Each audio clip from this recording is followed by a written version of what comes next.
Hello and welcome to the Gaggle What We Challenge, and if necessary, destroy media narratives. I'm George Samueli, and I just want to say a few words about the shocking developments in Lebanon and also in Syria.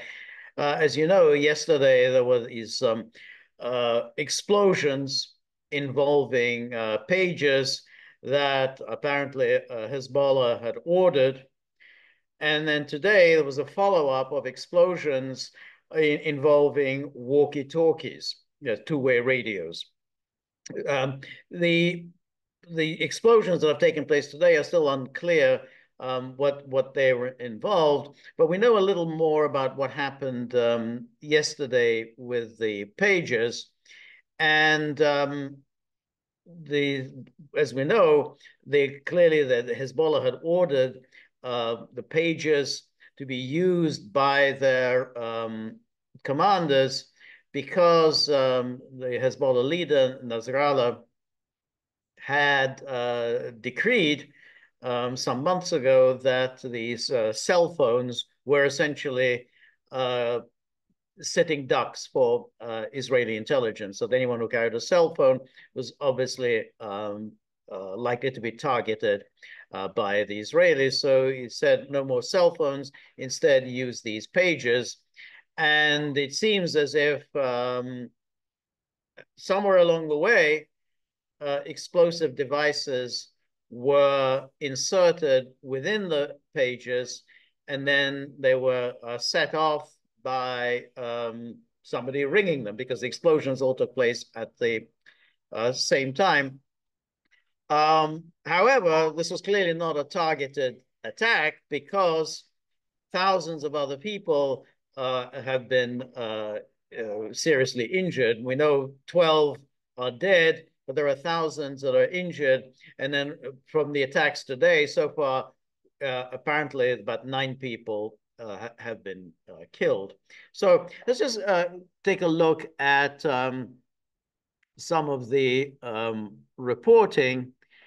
And the important thing to keep in mind, of course, is that this is an act of extraordinary recklessness, because the notion that you can target Hezbollah leaders and there won't be any innocents massacred is, of course, ridiculous. And it reflects Israel's absolutely indifference to anyone else's lives but their own. It doesn't matter what injuries you inflict on anyone else. That's just of no importance. The only thing that matters is if Israeli blood is shed. So we've seen so many more instances of these kind of so-called targeted attacks by Israel that involves hundreds, thousands of bystanders getting injured or killed. Israel has not officially accepted responsibility, but just about everyone in the Middle East has pointed fingers at Israel, and Israel has not denied the accusation. So Iran has pointed a finger at Israel. Lebanon has pointed a finger at Israel. Hezbollah obviously has, and so has Turkey. Israel just maintains silence, but that silence speaks volumes. So here's a story from the New York Times. Israel planted explosives in pages sold to Hezbollah. And then it says a small amount of explosives were implanted in beepers that Hezbollah had ordered from a Taiwanese company. So this is very important to keep in mind, because it's still because there's a mystery as to the stage at which Israel got its hands on these pages and inserted the explosive device. So the first story, as we'll see, is that it came from this Taiwanese company, but the Taiwanese company has denied having anything to do with these pages. So here then is the Times that basically says, with hiding explosive within a new batch of these Taiwanese-made pages imported into Lebanon. The pages which Hezbollah had ordered from Gold Apollo in Taiwan had been tampered with before they reached Lebanon. And then it goes on. The explosive material, as little as 1 to 2 ounces, was implanted next to the battery in each pager. And then a switch was embedded that could be triggered remotely to detonate the explosives. And then it says over 3,000 pages were ordered from Gold Apollo, and then Hezbollah distributed the pages to their members in Lebanon, and some Hezbollah allies in Iran and Syria.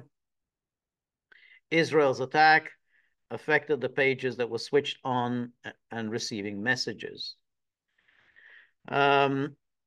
And then now the Taiwanese company has said, well, it doesn't have anything to do with us.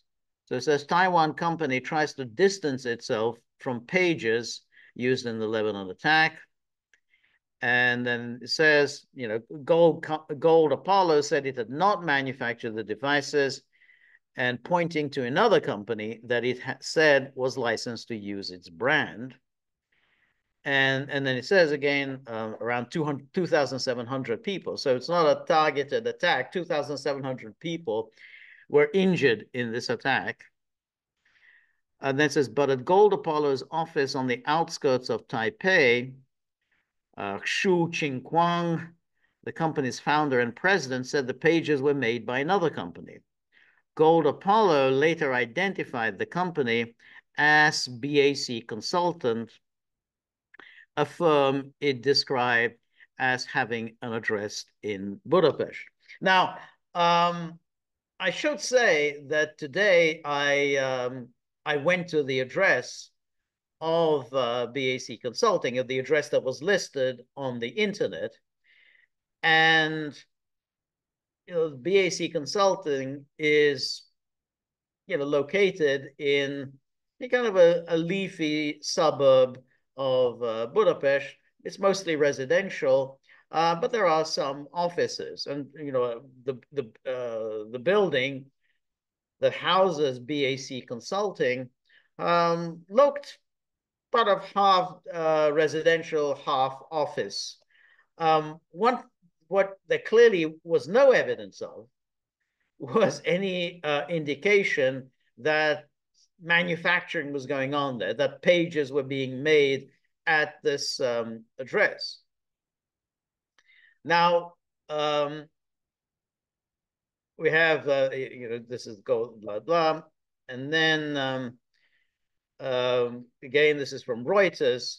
So it says, Hezbollah exploding pager trail runs from Taiwan to Hungary. And then again, we said that the stated address for BAC Consulting in Hungary's capital, Budapest, was a peach building on a mostly residential street in the outer suburb. The company name was posted on the glass door on an A4 sheet. And I can testify, the company name is on a piece of paper. There's no mailbox outside where you could deliver mail, but there was a sheet stuck to the glass on the front door that listed BAC Consulting. And then it says, a person at the building who asked not to be named said BAC Consulting was registered at the address, but did not have a physical presence there. And then the CEO of BAC Consulting, Christiana Borshoni Aritsidiokono,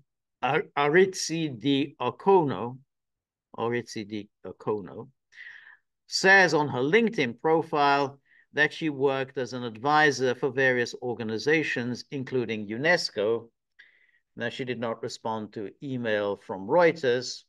And now the website for this BAC Consulting has vanished. It's not there anymore. However, BAC Consulting retains, the last time I looked, it still retained its LinkedIn page. And the LinkedIn page has just usual kind of corporate gobbledygook, means nothing. Gives you no sense at all that what exactly BAC Consulting does. Even the very name BAC Consulting sounds like a fraud. I mean, it's like, we set up a company, a bunch of gagglers set up a company. Well, what should we call our company? Well, let's call it ABC Consulting. And then somebody says, no, ABC Consulting sounds too obvious. Why don't we say BAC Consulting? Oh, yeah, great. That's the BAC Consulting. But it's not clear what consulting it does and for whom. Just essentially, it looks like a front company for somebody, a front company, a shell company, a holding company. It just doesn't look like any kind of a company that performs, a service, that produces any goods. It's just, a fake company that was set up. And now is another story which says, did Israel use this Hungarian firm for its alleged Hezbollah pager bombs? And it says, after the Taiwanese Gold Apollo said it was not the manufacturer, despite the logos on the devices, all eyes are on the Budapest-based firm BAC. A review of the company's website only deepens the enigma. And then Taiwan manager of Gold Apollo says BAC's payment methods strange and routed through the Middle East. And then an inquiry into the Hungarian company has only raised more questions, chief among them whether it might be a front for those behind the extraordinary operation against the Lebanese terror group. So that's my own suspicion that BAC Consulting just doesn't really exist, but was set up by Mossad as a front company in order to effect a variety of dubious transactions. And then it says here, Xu Qingquang, the Gold Apollo CEO, addressing journalists in Taipei, said that Gold Apollo had maintained an agreement with BAC for the past 3 years. However, the Associated Press notes that he failed to produce any supporting documentation. Nevertheless, Xu offered an intriguing detail. BAC's remittance way of payment was very strange, he said, adding that payments had been sent through the Middle East. He did not elaborate further. And then it goes on, what BAC is remains shrouded in mystery. A review of the company's website. So I wasn't able to see the company's website because by the time I looked, it had already been taken down. Only deepens the enigma. The Opton Business Registration Service shows that BAC was established on May the 19th, 2022, with a diverse portfolio ranging from business consulting to jewelry sales. So that's quite a diverse portfolio. While telecommunications is listed among its activities, an investigation by Hungarian news site 24Hu found no evidence of involvement with pager technology. So no evidence of any involvement with pager technology. Because again, when I went to that address, it's a residential street in the suburbs. There are offices, and there are apartments, but there's no one is producing pages, beepers, or anything anywhere around there. And then here is the company's registered address, and that's the building that I visited. So there you can see it. And then here is this woman. This is this Christiana Artsi Diacono Barshoni, PhD. And there she is. And it's described, a little hard to see, strategic analyst in innovation and internal affairs. Again, doesn't mean anything, doesn't tell you anything. But then it gets quite interesting because it says BAC has a single owner. This is this 49-year-old, Areciano Barshonyi. She doesn't look 49 in the picture. It looks quite a bit younger, but okay, maybe an old photo. Who claims Hungarian and Italian heritage. And the 24 whose investigation revealed that her personal address is an 8th-floor apartment in a residential complex in Budapest's Újpest district. This is a property that seems at odds with her purported accomplishments. Seems at odds. I'm not sure what that means. According to her online biography, now they've misspelled her name, she holds a PhD in philosophy from University College London, completed postdoctoral work at the London School of Economics, and has consulted with the European Commission, UNESCO, and the International Atomic Energy Agency. So that's already kind of odd. I mean, she does a PhD in philosophy at University College London, my alma mater. That's where I got my bachelor's. And then she completes the postdoctoral work at the London School of Economics, also my alma mater. That's where I got my master's. And I mean, it seems odd to do this postdoctoral work in philosophy, but okay. But how does that get you to be doing work at the European Commission and UNESCO and the International Atomic Energy Agency? And then it says, curiously, Barshonyi claims to have led BAC since 2019, despite the company's official establishment in Hungary occurring only in 2022. Well, that definitely is quite curious.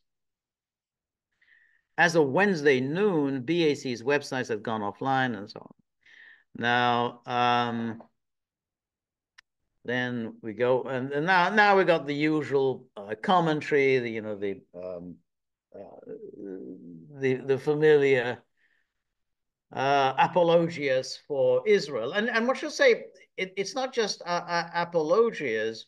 There's a lot of gloating that is to be found on Twitter among Israel's most ardent champions, people like Ben Shapiro and the rest of them are really absolutely beside themselves with joy about the serious injuries that caused to Hezbollah leaders, and everybody else. I think, what a fantastically clever, devastating blow Israel has inflicted on Hezbollah.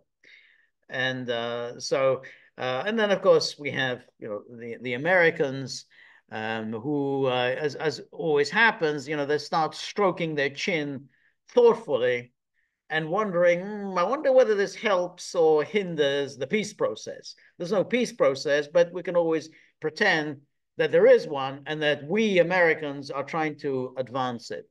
So this is from David Ignatius, the ominous implications of the pager attack against Hezbollah.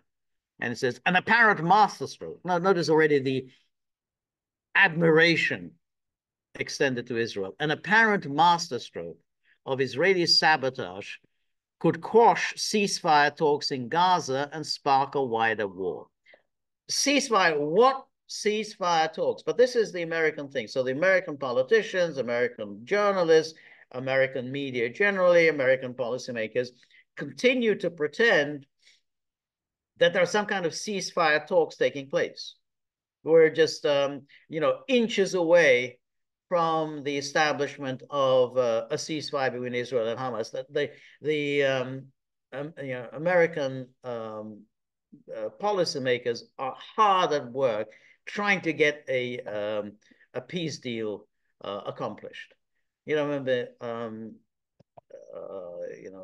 Kamala Harris has said that repeatedly, how she is working day and night to get that ceasefire deal done.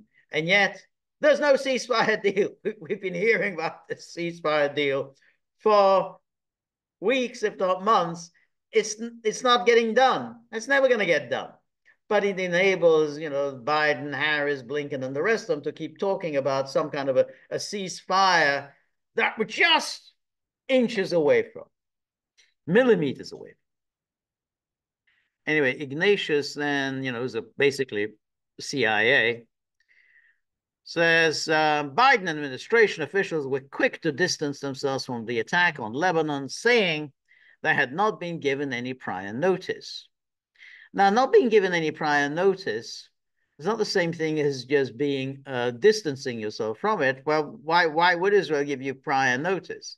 But that doesn't mean that they weren't in some ways involved, and they're obviously involved in the sense that the United States is Israel's enabler. It continues pouring in weapons and money into Israel to facilitate Israel's wars and Israel's terrorist activities.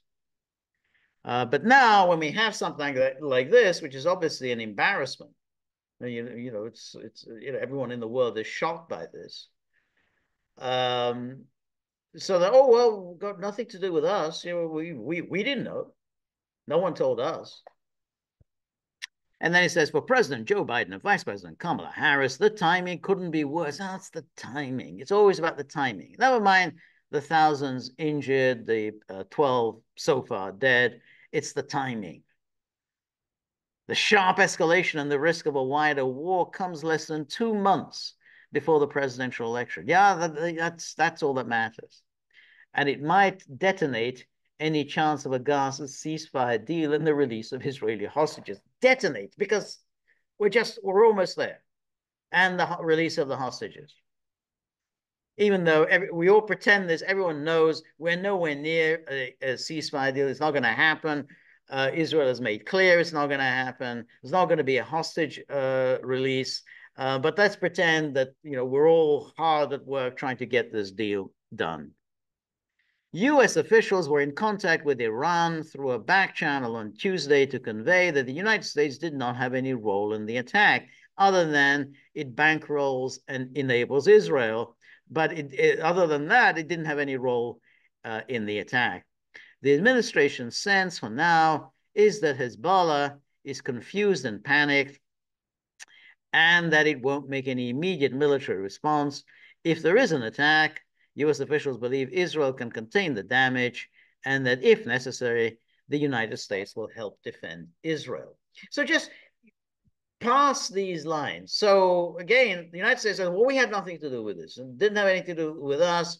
We didn't have any role in the planning. We weren't notified in advance. All came out of the blue. But if Hezbollah or Iran retaliate against Israel as a result of this attack, which we had nothing to do with, then the United States will help defend Israel. So according to them, that's fine. We had nothing to do with this attack. We bankrolled Israel. We let Israel spring these surprises on us. And then when Israel, through its actions, is liable to attack, we step in to defend Israel. So the United States then risks everything on behalf of a project that it had nothing to do with. So Americans are going to get killed because Israel went and did something without even bothering to get US approval for it. But Americans are now on the hook for somebody else's actions. And then this is all said in this matter-of-fact way, as if this is perfectly reasonable, that Americans should be on the hook for Israel's reckless actions. What likely happened, US sources told me, this is still Ignatius talking, was that Israeli agents managed to get access to the pages themselves before they were distributed and inserted small amounts of powerful explosives. Malware inserted into the page's operating systems likely created a cyber trigger so that when the pagers received a call from a particular number, the explosive detonated. But again, hey, it's nothing to do with the Biden administration. So this is from Axios. This is Barak Ravid, who's a kind of Israel correspondent.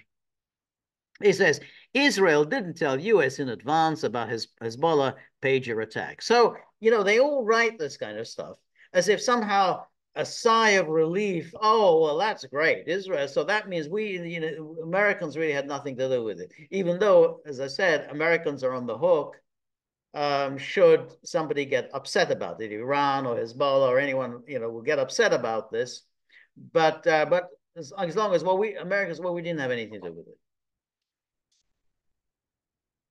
A U.S. official said that several minutes before the pages started exploding across Lebanon, Israeli Minister of Defense Yoav Gallant called U.S. Secretary of Defense Lloyd Austin and told him Israel was going to conduct an operation in Lebanon soon, but refused to give any specific details. So again, he refuses to give specific details to Israel's enablers. Israel is only able to fight these wars because of American largesse, not to mention American diplomatic support and so on.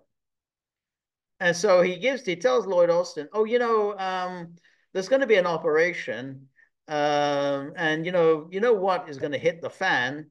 Oh, and then Lloyd Austin asks, well, what's the operation? Well, I can't tell you that. But it's going to be very nasty, and you could get hit over this because some countries might take extreme action, and then America is going to be involved in this. Oh, that's okay. That's fine. And then the U.S. official said that these Israelis didn't tell the U.S. about the specifics of the operation, but added that Gallant's call was an attempt to avoid keeping the U.S. totally in the dark. Well, that's nice. That's really generous of him. He doesn't want to keep the U.S. completely in the dark. I mean, it's not like they're going to be in the dark for very long because soon all the media will be reporting about these explosions throughout Lebanon. Nevertheless, U.S. officials said they didn't see Gallant's call as a serious prior notice. We were not aware of the operation and were not involved, said Matthew Miller, the State Department spokesperson. Austin spoke to Gallant on the phone twice on Tuesday and discussed the situation. But again, the Israelis didn't bother to tell him what was in the works. So this is America's great ally. It perpetrates these terrorist acts, doesn't inform the United States of what it's doing, but is telling the United States that, well, things could get very nasty quite soon, so you're going to feel it quite soon. And the American officials take this as perfectly reasonable. That's a perfectly reasonable setup. And then the operation was approved earlier in the week during security meetings with Israeli Prime Minister Benjamin Netanyahu and senior members of his cabinet and the heads of the security service. So Israel is already releasing this kind of information to was it Barak Ravid of Axios. So Israel isn't accepting official responsibility. However, it's releasing this information to its favored journalists to tell us, yeah, we did it. And we didn't bother to tell the Americans about it. It took place a day after U.S. envoy Amos Hochstein visited Israel and warned Netanyahu of the consequences of a major escalation in Lebanon.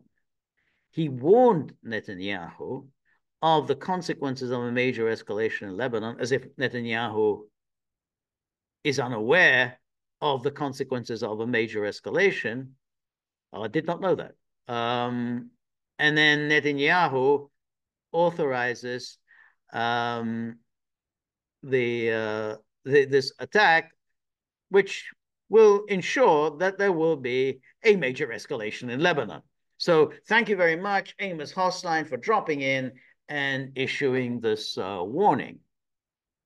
On Tuesday, Netanyahu and Israel's Minister of Defense, Yoav Gallant, spent several hours at the IDF command center in Tel Aviv. And then the Israeli Security Cabinet decided on Monday night to update the goals of the war to include a safe return of displaced Israelis to their homes on the border with Lebanon. Israel will continue to act to implement this goal, the Prime Minister's office said. The decision to update the goals of the war was meant to signal that Israel is going to turn its attention from Gaza to the Lebanese front. Now, keep that in mind when you read all these ridiculous stories in the American media about how close we are to a ceasefire. You know, so Israel has already now extended what its war goals are, what it wants to accomplish. And yet the Americans continue talking in this absolutely ridiculous, dishonest way about some kind of a ceasefire. How can you have a ceasefire when Israel is still determined to destroy Hamas and has now declared that one of its war objectives is the safe return of displaced Israelis to their homes on the border with Lebanon? We're just millimeters away from that ceasefire deal. And then and Harris can go on saying this, and the media can go on applauding Harris for her tireless work on getting the ceasefire done. And then again, this is from Axios. Israel conducted Lebanon pager attack, fearing Hezbollah was onto the operation. So Israeli was acting, I guess, defensively. A former Israeli official with knowledge of the operation said Israeli intelligence services planned to use the booby trap pages it managed to plant in Hezbollah's ranks as a surprise opening blow in an all-out war to try to cripple Hezbollah. Well, what about the ceasefire, the deal that's got to be done? Isn't that, I mean, if you're going to, there's an all-out war to try to cripple Hezbollah. One should say that Barak Ravid, who writes these articles, is actually quite well informed. So one should, I mean, he is, you know, is very much in bed with his Israeli sources. But in recent days, Israeli leaders became concerned that Hezbollah might discover the pages. Israeli Prime Minister Benjamin Netanyahu, his top ministers, and the heads of the Israeli Defense Forces and the intelligence agencies decided to use the system now rather than take the risk of it being detected by Hezbollah. So use it now rather than risk things. So it was more or less a defensive action because, you know, Hezbollah might have detected it. The Israeli concerns that led to the decision to conduct the attack were first reported by Al Monitor, which said two Hezbollah operatives raised suspicions about the pages in recent days. And then when President Biden's top advisor Amos Hochstein visited Israel on Monday, Netanyahu, Gallant, and other senior officials were engaged in hours of security consultations around the issue of the operation being potentially compromised. Well, this is very strange. Oh, okay. When they met with Hochstein, they didn't even give him a hint about what was going on behind the scenes, which again shows how much Israel respects Americans. So Hochstein is there to warn Israel about the dangers of escalation in Lebanon. And, you know, in the meantime, Netanyahu and Gallant are engaged in lengthy discussions about this, the launch of this attack in Lebanon, and they didn't bother to let Hochstein know about it anymore. They bothered to let anyone in the US government know about it. On Tuesday afternoon, several minutes before the pages started exploding across Lebanon, Gallant called Lloyd Austin and told him Israel was about to conduct an operation soon, but refused to give any specific details. A U.S. official said that the Israelis didn't tell the U.S. about the specifics of the operation, but added that Gallant's call was an attempt to avoid keeping the U.S. totally in the dark. I don't know what the point of this is. U.S. was kept totally in the dark. The U.S. was going to find out about it once the pages started blowing up and people started getting killed. The U.S. was going to know about it. So, of course, the U.S. was kept in the dark. I mean, if you just say, according to these stories, that we're going to conduct an operation, but I can't tell you what it is, then you're keeping the U.S. totally in the dark. Nevertheless, U.S. officials said they didn't see Gallant's call as a serious prior notice. No, I wouldn't have said that. We were not aware of this operation and were not involved. This is Matthew Miller. And again, let's say you're the United States, you're Israel's enabler, and then you hear about these explosions. What would be the first thing you do? You would immediately get on the phone to Netanyahu, and you want to know what the hell's going on, and you want answers immediately, or else you're gonna do what is the reasonable thing to do, since Israel is clearly putting American lives at risk by this recklessness, is to say, well, that's it. We're not going to give you anything more because you do these dangerous, reckless things. You put us in danger, American citizens and everyone who's in the Middle East, is lives are in jeopardy, and you never bothered to tell us about it. And without question, it is an act of terror when you target supposed terrorists, and you do it with such wanton, reckless disregard for human life. Then you know that innocents by the hundreds and thousands are going to be hurt by this action. Then you're acting as a terrorist. That's what terrorists do.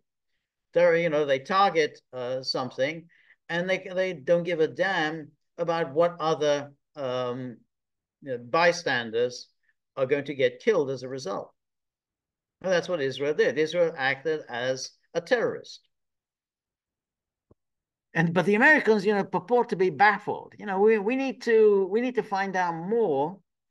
We need to avoid escalation, and we need to get a ceasefire done.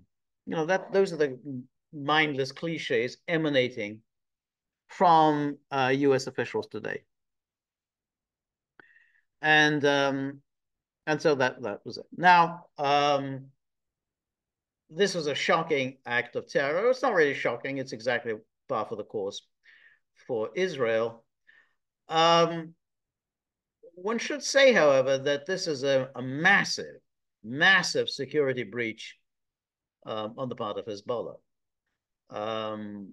We don't know exactly at what stage in this process the explosives were inserted into the pages, but nonetheless, that Israel was able to do it meant that Israel was very aware of the entire supply chain, wherever these pages were manufactured, which companies, intermediaries handled these pages, how they were moved from one place to another in order to get into the hands of Hezbollah. And they knew exactly from whom Hezbollah was ordering the pages. So clearly, Israel was very much aware of all of the intricacies of Hezbollah's activities to be able to figure out the exact timeline and direction of Israel's supply chain, of Hezbollah's supply chain,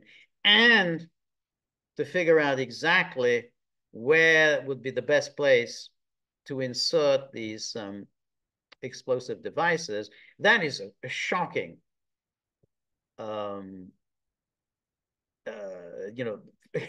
evidence of Hezbollah's laxness, weakness, and therefore, it's more evidence that Israel's adversaries, the axis of resistance, really need to up their game a great deal. I mean, we saw what happened with Iran. We've had Iranian scientists assassinated.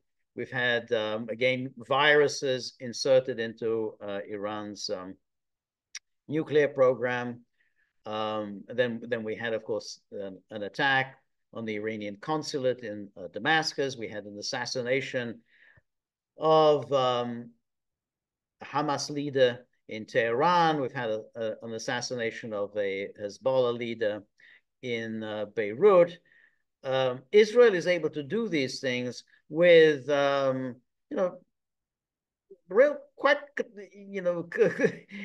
cheerful ease. And Israel doesn't suffer any particular consequences as a result. And in each case, you say, well, this is a real massive security breach. Everything we learned about how Hezbollah and Iran, you can't penetrate them. They're so